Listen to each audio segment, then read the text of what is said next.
Le 20 juillet 1969, à 21h56 heure de Houston, marchait pour la première fois l'homme sur la Lune. Ce fut un des événements les plus importants de l'histoire de l'humanité. Si grand événement que le premier pas qui aura conquis le sol de notre satellite aura fait le tour du monde et aura déjà été vu par une bonne partie d'entre nous. Un événement extrêmement médiatisé, préparé et attendu, portant le coup de grâce à la course à l'espace disputée entre les États-Unis d'Amérique et l'URSS. Récemment eut lieu l'anniversaire des 50 ans de la mission. Un événement mondial qui encore une fois suscita l'émerveillement de tous et souleva à nouveau un grand intérêt médiatique. Et cela autant sur la télé que les réseaux sociaux, partout dans le monde, et notamment sur YouTube. En effet, de nombreuses vidéos ont été partagées à l'occasion de l'événement, relatant dans les détails ou bien simplement le déroulement de la mission. Chose que nous nous sommes premièrement imposés de faire, trouvant le sujet très intéressant, mais c'était sans compter le fait que nous avions créé la chaîne trop tard. Comment allions-nous réagir à cet embrasement sur la toile qui fêtait cet été le pas légendaire de Neil Armstrong sur la Lune? Pour que vous le compreniez, il faudrait d'abord vous poser cette question à laquelle il se pourrait bien que vous ne sachiez pas répondre. Quel événement est-il fêté pile le jour de la sortie de cette vidéo? Il est fort possible que votre réponse soit juste, après une déduction logique suite au titre de cette vidéo. Mais n'est-elle pas un poil hésitante? Car aujourd'hui, c'est bien l'anniversaire des 50 ans de Apollo 12. Contrairement à son prédécesseur Apollo 11, la mission Apollo 12 ne reçut pas le succès et l'enthousiasme qu'elle méritait. En effet, bien qu'il ne s'agissait pas cette fois-ci de la première fois, Apollo 12 ne fut pas moins incroyable que la mission précédente. Il réalisa le même exploit, qui était de permettre à un homme de marcher sur la Lune. Ce que vous allez pouvoir constater au cours de cette vidéo, c'est qu'en plus d'avoir la même base que Apollo 11, Apollo 12 relèvera des défis encore plus incroyables pour l'histoire de l'exploration lunaire. Et c'est pourquoi nous allons fêter aujourd'hui ensemble l'anniversaire des 50 ans de la mission, avec un petit soupçon d'originalité. Alors que le monde entier se remettait du tout récent premier pas sur la Lune, l'Amérique envoyait de nouveau un équipage fouler le sol du satellite. À ce rythme, on s'imaginait déjà que le prochain cap à atteindre avant les années 2000 serait Mars. Malheureusement, cet enthousiasme et cet émerveillement n'étaient pas au goût des politiques qui votaient les budgets spatiaux à cette époque. Et eux n'avaient vu en Apollo 11 qu'un simple intérêt politique, dirigé essentiellement sur une victoire de la course à la Lune contre les Soviétiques. Ainsi, le budget de l'agence décroissait. La NASA, en revanche, n'était pas de cet avis et défendait son projet de continuer sur le long terme les missions consacrées à l'exploration lunaire. C'était aussi à une autre idée qu'elle devait faire face. La présentation d'Apollo 12 comme un Apollo 11, deuxième du nom. Alors qu'au contraire, Apollo 12 prévoyait un programme plus ambitieux, grâce aux connaissances acquises durant la mission précédente. On prévoyait 2 sorties de presque 2 heures, contrairement à une sortie de 1h30. De même, on savait atterrir sur la Lune. On pourrait le faire avec précision, de plus qu'il était prévu que le site d'atterrissage serait celui de la sonde Surveyor 3, elle arrivée en 1967. Pour cette deuxième mission, l'équipage fut constitué de l'aviateur et astronaute Charles Pitt Conrad, en tant que commandant. L'astronaute Richard Gordon en tant que pilote du module de commande Yankee Clipper, qui tournerait autour de la Lune pendant la mission, et le peintre, pilote d'essai et astronaute Alan Bean, qui piloterait le module lunaire Intrépide. L'équipage s'envole le 19 novembre 1969, depuis le centre spatial Kennedy situé en Floride à 11h22 heure locale, à bord de la célèbre fusée Saturne V, et ce malheureusement sous une averse de pluie. En effet, à peine 36 secondes plus tard, la foudre s'abat sur le lanceur alors que celui-ci est en pleine ascension. Celle-ci frappe à nouveau 16 secondes plus tard. Bien heureusement, la trajectoire reste la même. Mais les astronautes comme les contrôleurs au sol relèvent une anomalie. En effet, la foudre avait provoqué l'arrêt des piles à combustible du CSM qui bascula alors sur son alimentation en électricité sur les batteries. Le CSM, c'est-à-dire Command and Service Module, est l'ensemble formé par la capsule Apollo et le module de service. La panne est identifiée par l'ingénieur en aérospatial John Aaron, qui avait été confronté à une situation similaire lors de la simulation, et demande alors à l'équipage de basculer un interrupteur spécifique sur la position auxiliaire. C'est alors que ni le commandant Pete Conrad, ni le pilote du module de commande Richard Gordon ne comprenaient la consigne, car on ne se souvenait pas d'avoir été confronté à une situation analogue. Fort heureusement, Alan Bean, lui, s'en souvenait. Il pousse donc le disjoncteur et instantanément, tout redevint normal.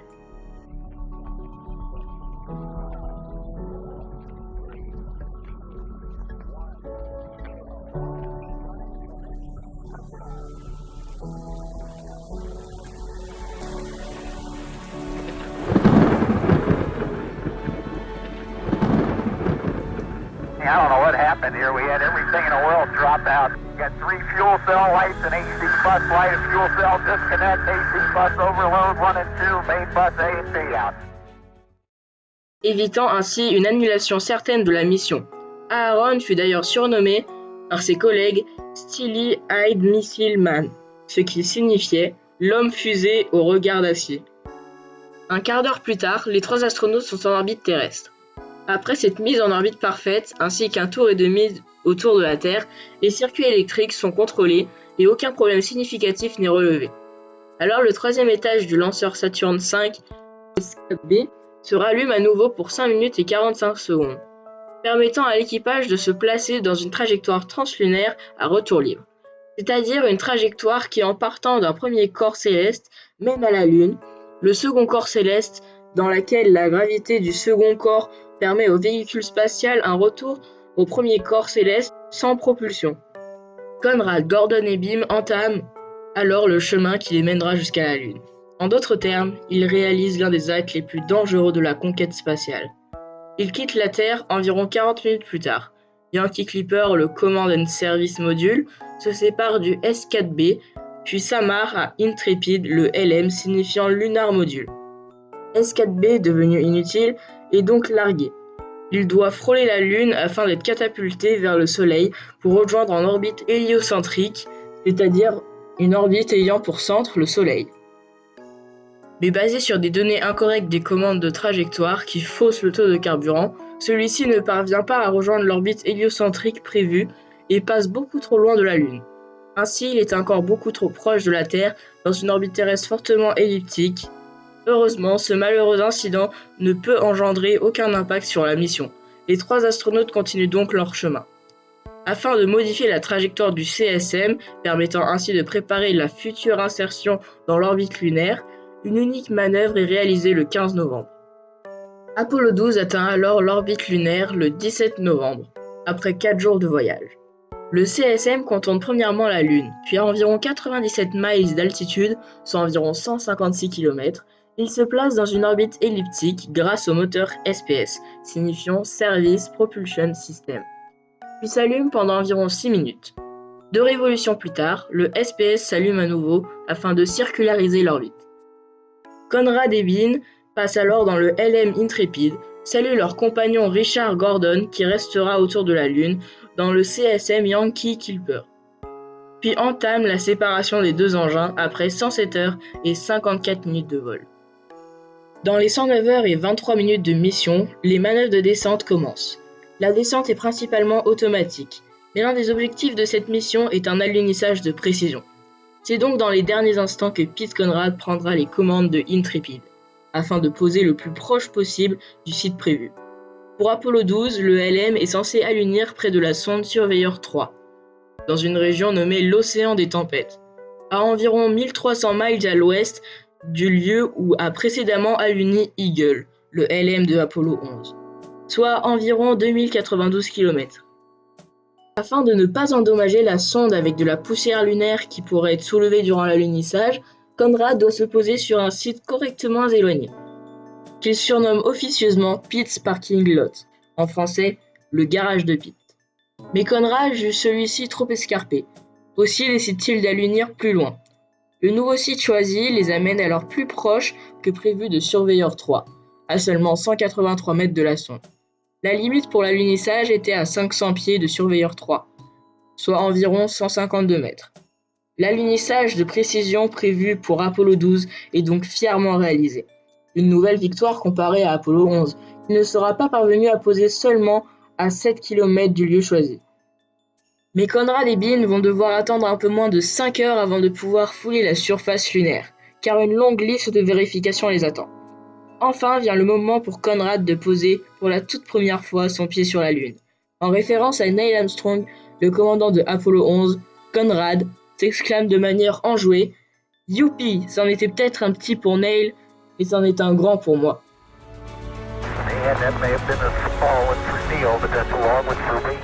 Mais ceci n'était pas spontané, car Conrad l'avait prévu depuis le début. En effet, Conrad avait fait la promesse que ce seraient ces mots qu'il prononcerait lors de son premier pas à la journaliste titanienne Oriana Fallaci, qui était persuadée que les premiers mots d'Armstrong, ceux-ci connus désormais, avaient été écrits pour lui par la NASA. Celle-ci ne l'avait pas cru et le défi avait même fait l'objet d'un pari de $500, que Conrad ne réclamera jamais au final. C'est alors Alan Bean qui, équipé de la caméra de télévision qui retransmettra à la Terre pour la première fois des images en couleur du paysage lunaire, devient le 4e homme à avoir marché sur la Lune. Malheureusement, celui-ci pointe accidentellement la caméra en direction du Soleil, ce qui a pour conséquence de détruire l'un des composants de celle-ci, le tube Vidicon, et la rend complètement HS. Malgré tous ses efforts, Bean ne put rien y faire. Cet incident prive donc la mission de l'un de ses nouveaux atouts, et tous les téléspectateurs se retrouvent donc devant un écran noir. Le drapeau américain est alors planté, ainsi qu'une bannière destinée à capturer le vent solaire, mais aussi de nombreux autres instruments scientifiques. Leur programme leur demande aussi de récolter un certain nombre d'échantillons lunaires. Durant les 2 sorties qu'ils seront effectuées durant la mission Apollo 12, les astronautes pourront discuter avec des géologues de Houston de leur travail. Après à peu près 3 heures sur le sol lunaire, les 2 astronautes rejoignent le LM afin de se reposer, dans le but de se préparer pour leur prochaine sortie, qui sera plus chargée que la première, car cette fois-ci ils devront rejoindre la sonde qui aura posé le pied avant eux sur le sol lunaire, le 17 avril 1967.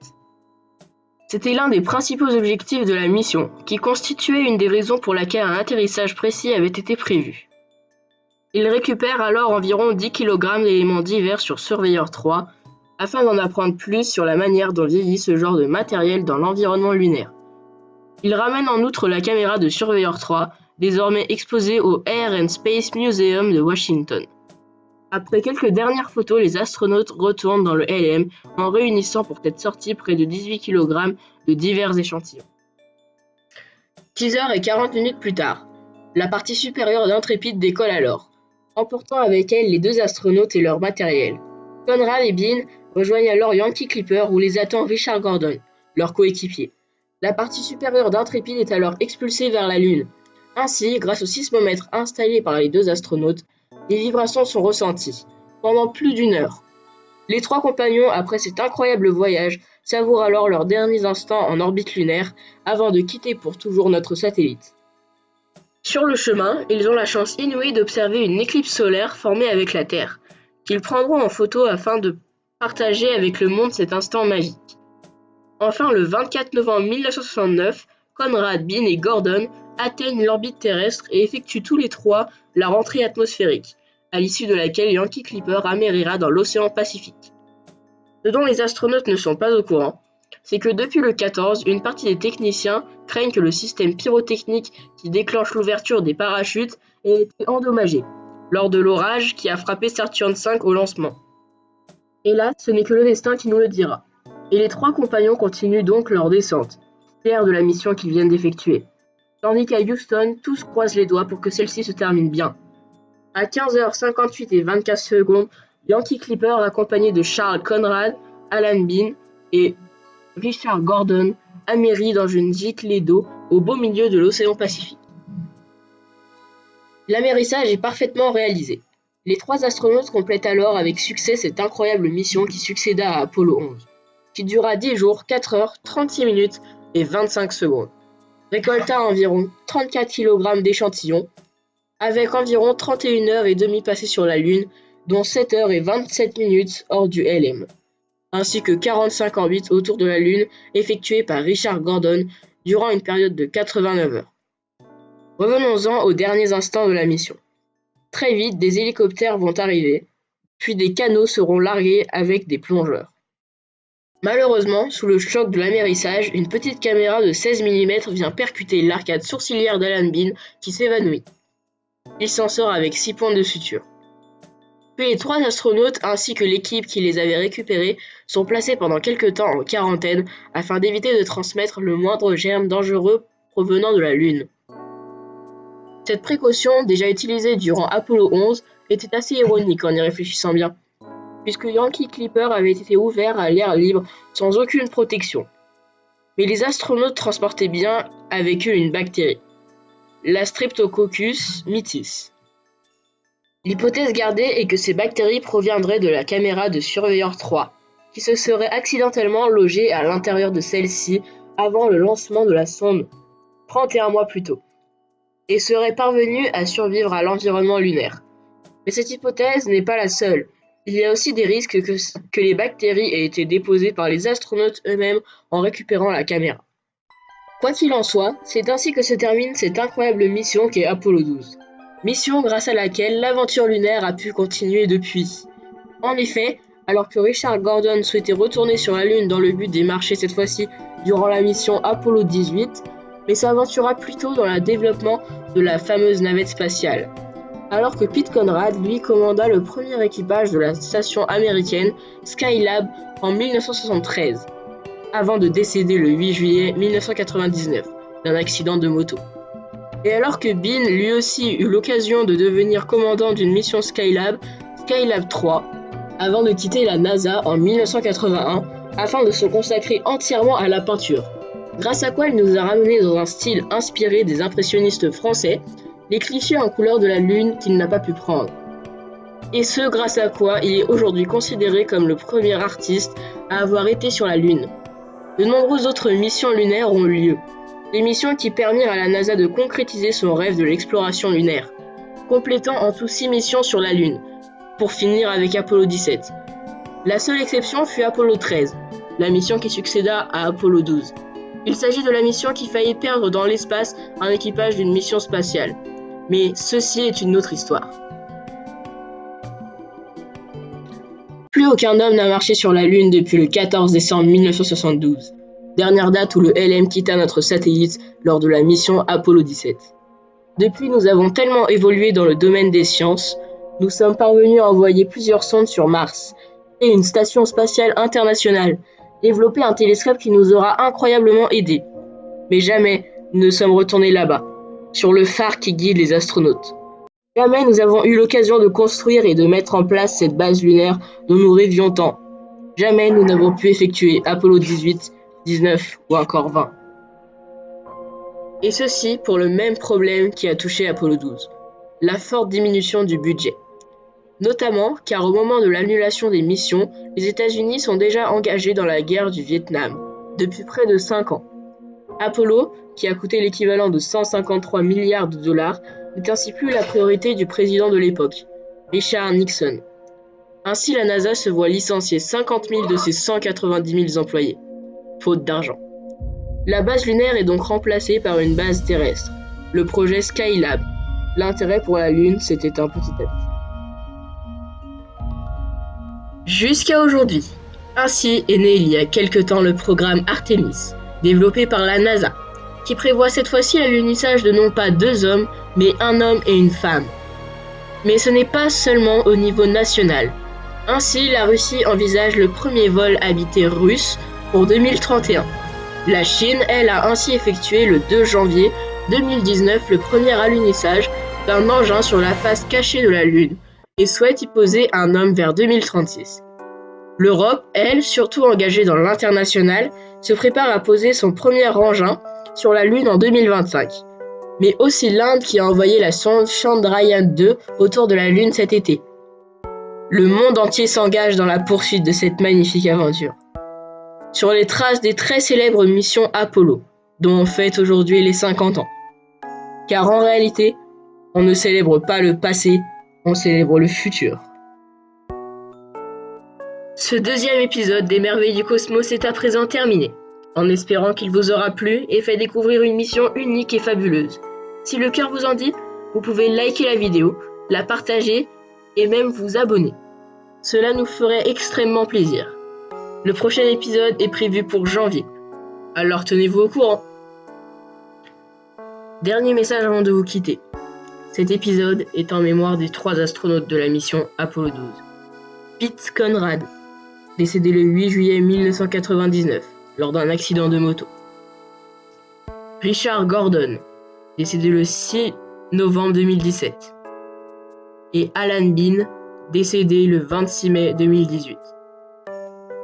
Cet épisode célèbre en honneur du futur de l'exploration lunaire, les 50 ans de la mission Apollo 12. Sur ce, nous vous souhaitons une bonne journée et faites de beaux rêves.